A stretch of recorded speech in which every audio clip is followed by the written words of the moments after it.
China wants to steal foreign technology, so it's targeting Israel. And Israel seems to like it.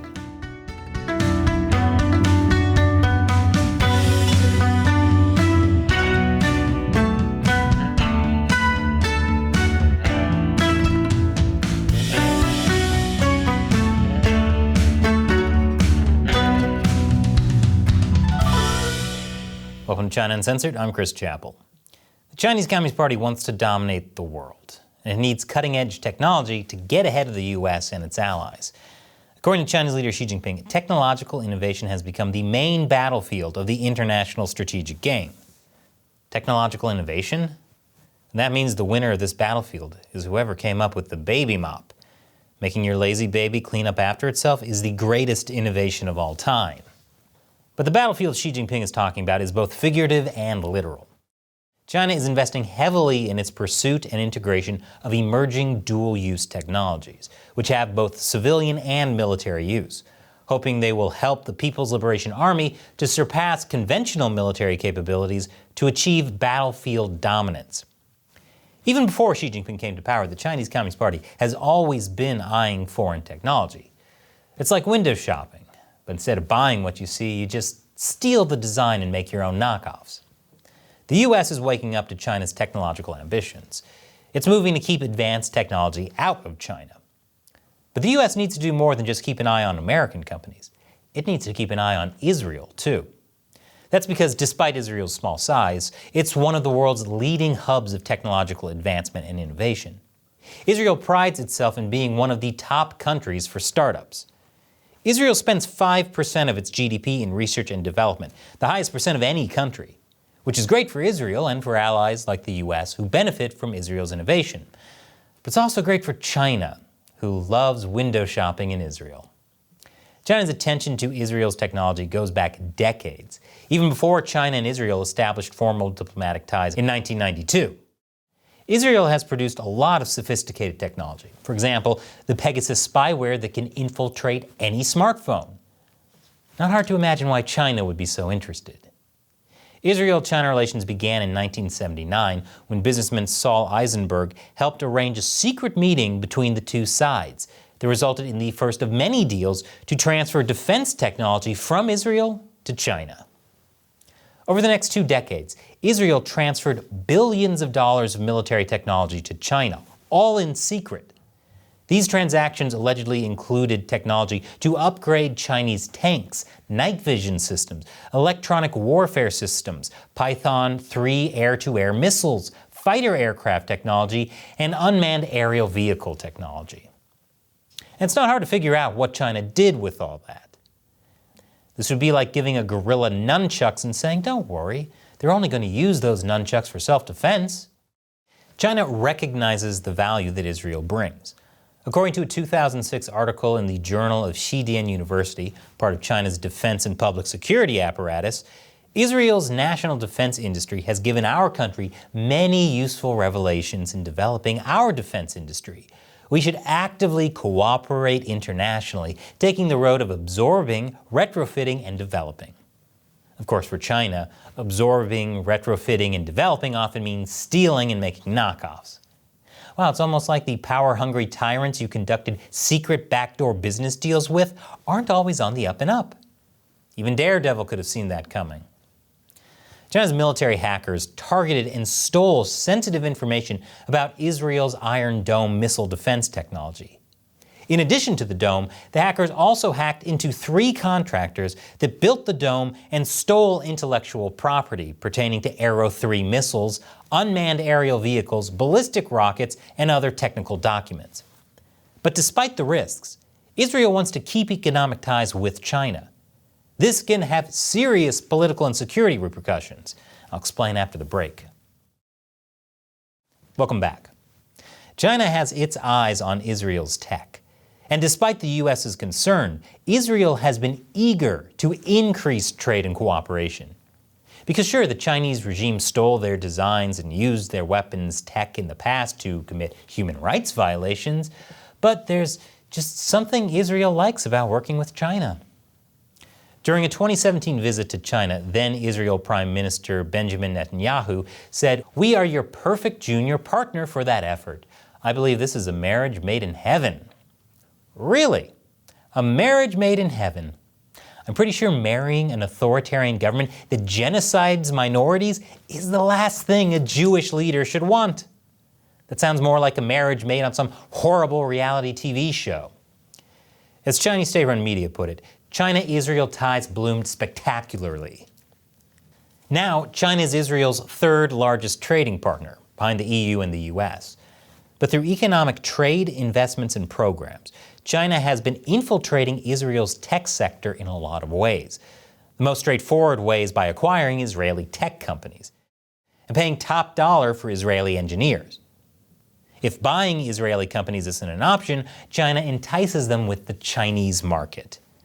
Everyone loves the Chinese market. Even Disney bends over backwards to stay there. What can I say? There's just something they like about working with China. China also invests a lot of money in Israel, and it's no surprise where that money goes. In the past 20 years, 97% of known Chinese investment in Israel deal with technology, including IT, communications, clean and agricultural tech, and robotics. And the other 3% probably went to shakshuka, but only because the CCP heard someone say that dish is the bomb. Business investment and stealing aren't the only ways China gets Israel's tech. It's also cooperating with Israel on academics and research. This is a big concern because many of the students and scientists also serve as reservists in some of the Israeli Defense Forces' elite technical units. According to Jeff Stoff, a former U.S. government official, Israeli scientists have engaged in joint research with at least 5 military research institutions in China. The projects range from new types of aircraft engines to improved surveillance capabilities. Not something you'd want to give the Chinese military. I wouldn't even want them getting their hands on a baby mop. Now, as you would expect from the Chinese Communist Party, they keep these programs under wraps as much as possible. For example, many Chinese purchases of Israeli companies are kept hidden from the public. Even Huawei's deals were kept secret until Israeli journalists uncovered them. I haven't seen anyone try this hard to keep a purchase secret since the last time I bought an Insane Clown Posse album. What? I was young and naive. I'm sure you've all done things you regret when you were 35.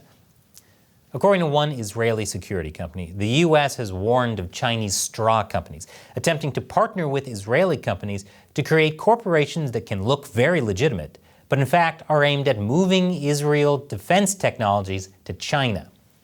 For example, in 2013, the Bank of China was accused of laundering Iranian money for terrorist activity by Hamas and Palestinian Islamic Jihad. Thanks to the Chinese government's pressure, Israel's then Prime Minister Netanyahu backed off from participating in a federal court trial in New York. Never thought I'd see Israel back off from pressing charges against Iranian supporters. Told you that Chinese market is really enticing. Israel's infrastructure is also at risk.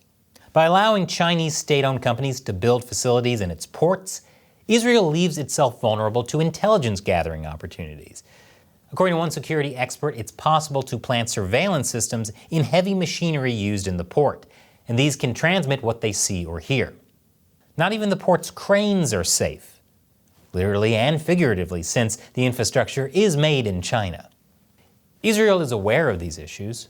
Leading security experts in Israel have voiced concerns over deepening Chinese involvement in Israel's infrastructure and technology sector. In response to these concerns, the U.S. has pushed Israel's National Security Council to establish an advisory panel on foreign investment in 2019. Don't know why they need a whole panel, though. The only advising they need is stop doing business with a regime that puts minorities in concentration camps and also supports Iran.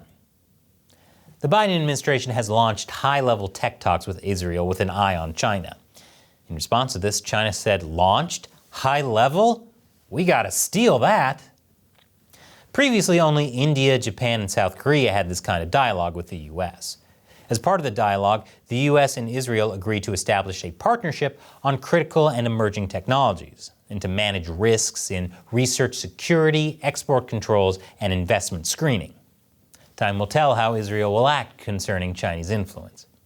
Now, some say the US is exaggerating how much China is a threat. Some say the same thing about me, too. That's actually 90% of the YouTube comments in the first 5 years of this channel. Some argue there's too much to lose if Israel distances itself from China. According to a director of the Israel-China program, Israel doesn't need to ditch China for America.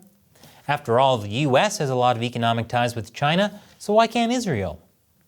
Sure, it seems hypocritical of the US to tell countries to cut ties with China, especially when the US continues to approve nearly all tech exports there. But just because the US can't wean itself off Chinese investment right now doesn't mean it's not good advice for other countries.